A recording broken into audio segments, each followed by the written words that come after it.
البته پیامبر کسی میبیند در خواب که برادران عزیز و گرامی خیلی انسانی پاک است، گوییم انسانی که انشاءالله در کار خدا و در کار رسول است، یعنی در او خصلت‌های رذیله، رفتارهای نادرست دیده نمی شود. این نفرها پیامبر را دیده میتونند. برای همین شما در یادش باشین، در محبتش باشین. شرط نیست که 1000 بار سوره کوثر را خوانین. اگر تو با مقصد آنه که من پیامبر را ببینم محبت کنی و انشاءالله خودت را آماده کنی، یعنی به تازگی و به پاکی، و انشاءالله روزی ده تو یگان پاره از قرآن بخوانی، همچنان سبحان الله بگویی، الحمدلله بگویی، ذکرها را اگر تو مثال بر زبانت گویی و شب پیش از خوابم 100 بار به پیامبر نازنین اللهم صل علی محمد و علی آل محمد صلوات بفرستی و پای به طهارت خواب کن، انشاءالله از خدا امید است که تو موفق میشوی. لیکن پیامبر اگر نفری ببیند که من دیدم مقصد پیامبر بیریش بود یا دیدم که چهره بسیار سیاه داشت، معلوم است که برادران و خواهران عزیز وای پیامبر نیست. برای همین بسیار بسیار نیک میشد که مردم از شمائل، از صورت پیامبر مانه شما در کتابها میافتین که پیامبر نازنین موی سرش چی مقدار بود، ریشش چی مقدار بود، چهرهش چگونه رنگ داشت، بینیش چگونه بود، لبهاش چگونه بود، همه اینها در حدیث ها آمده است.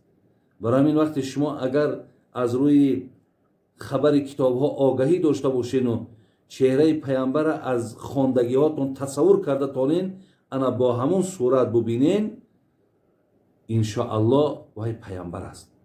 می شود که شیطان در یگان صورت دیگر هم در آید و نه در صورت پیامبر و گوید که من پیامبرم، با این طریق وای قدرت دارد. ولی وقتی اگر شما از شمائل حضرت که آگاهی داشته باشین با او مقایسه میکنین، موافق آمد البته قبول، موافق نه آمد قبولش نمیکنین.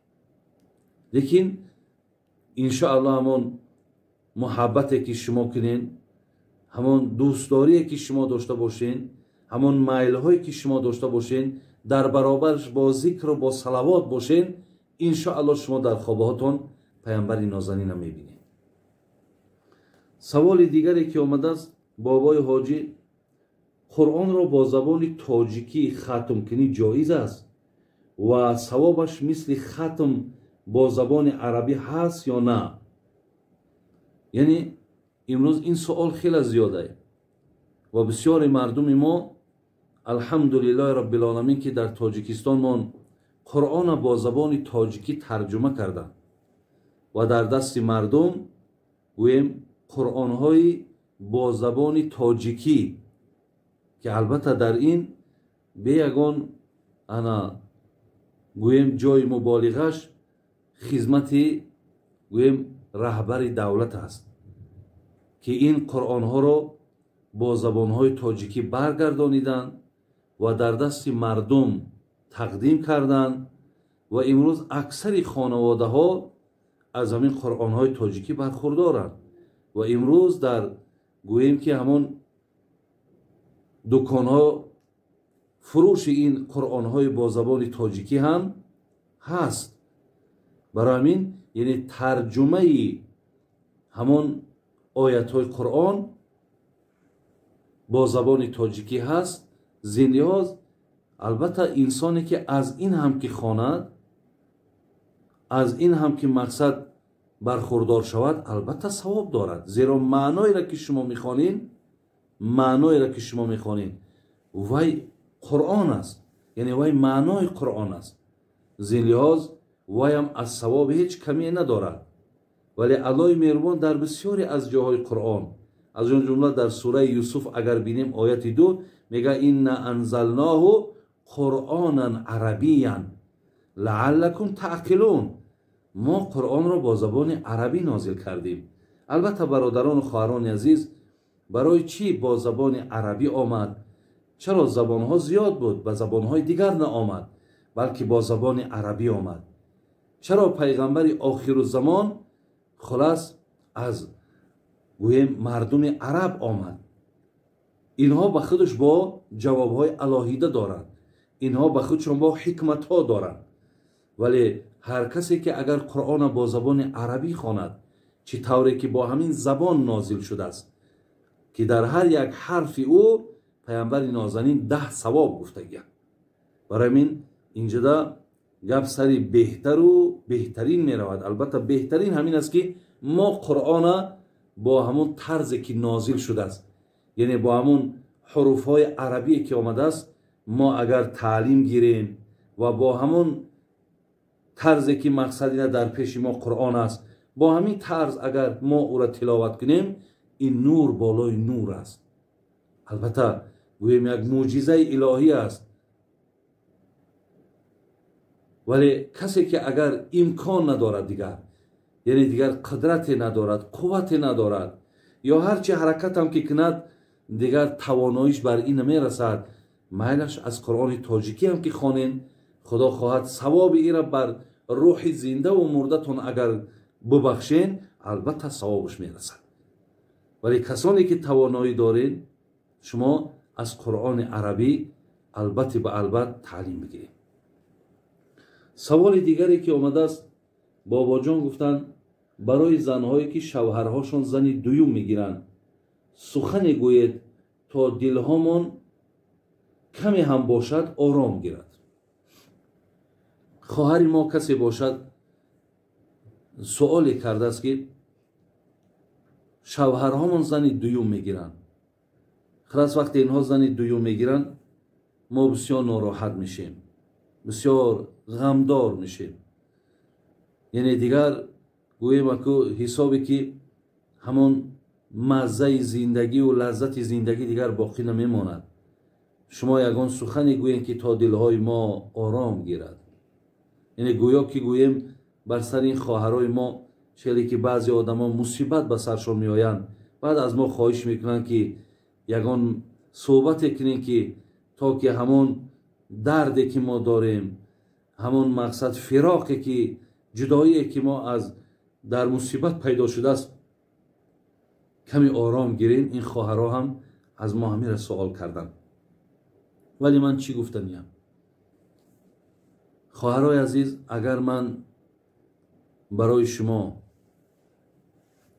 از تمام آیت های قرآن، از تمام حدیث های پیامبر نازنین ما، از تمام قصه هایی که از ابتدا تا امروز بود، اگر همش هم که برای شما گویم، من گمانم همین است که این کاری نیست که در شما آرامش پیدا شود.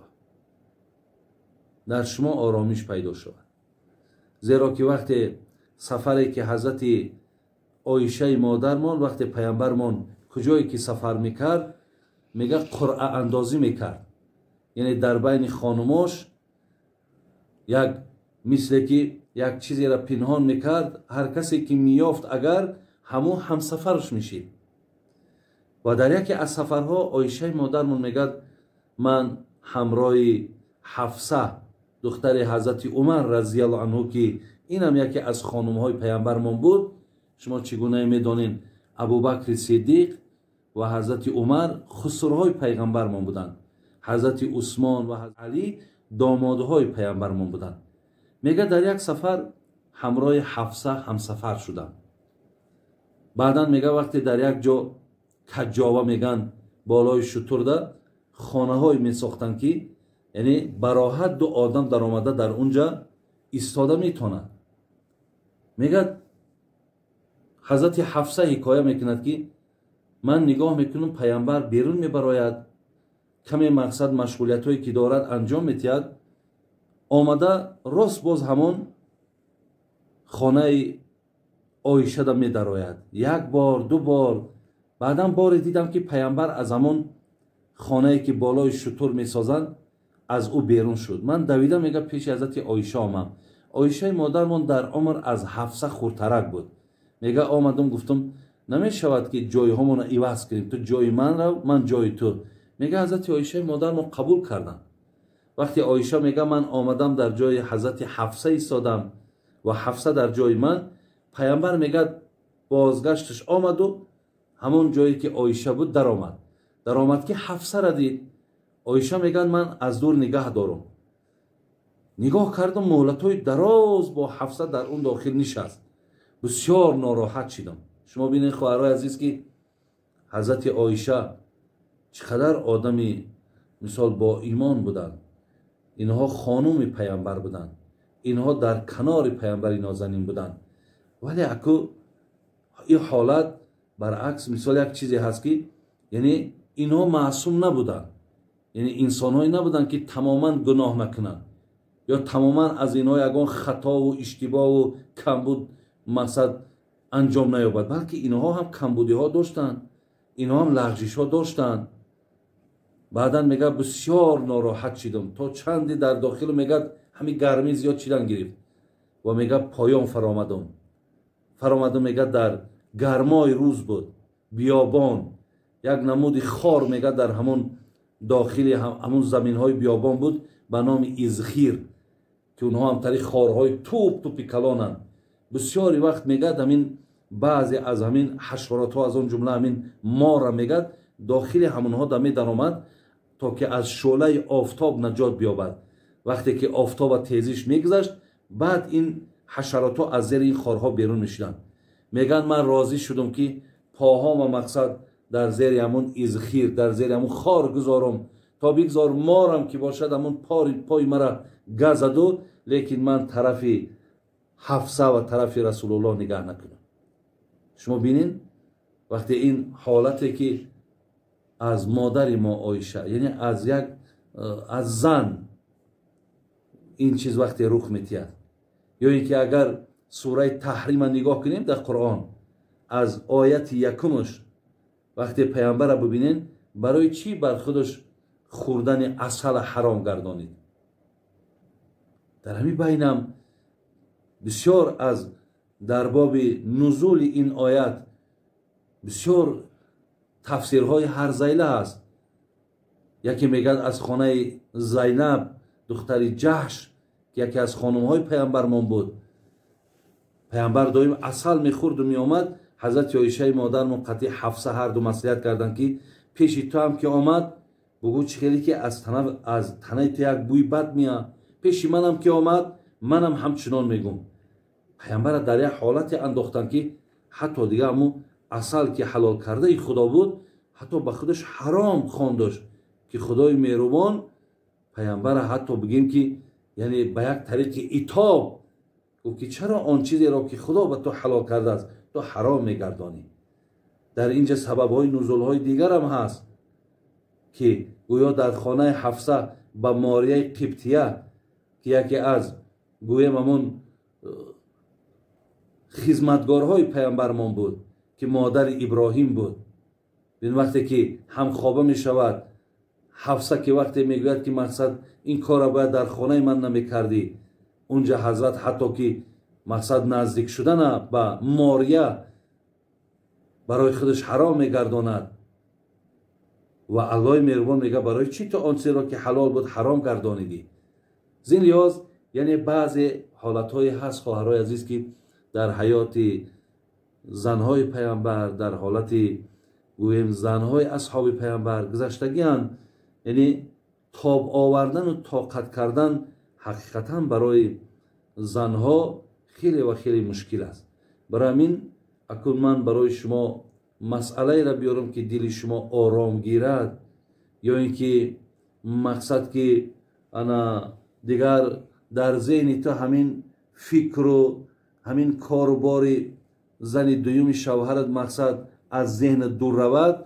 من گمان میکنم که این چیز امکان ناپذیر است، امکان ناپذیر است.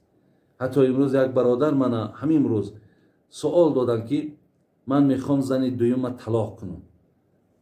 من برای چی؟ گو من چند داملا را پرسیدم برای من اجازت دادن. من خیلی که میلش کسی که برای تو اجازت میتهد، لیکن من то имрӯз касе иҷозат надодам ки навобастаи зани аввал дорад, зани дуюм дорад. ман акун натонистам имрӯз касеро гӯям ки занҳотона талоқ кунед, зеро ки ин бадтарини ҳалол аст, зеро дар ин ғазаби худо ҳаст. мегӯяд зеро сабабаш ҳамин аст ки зани дуюм мегӯяд ки то замоне ки ту зани якумат ҳаст, ман худма хушбахт эҳсос намекунам, худма хушбахт намешуморам.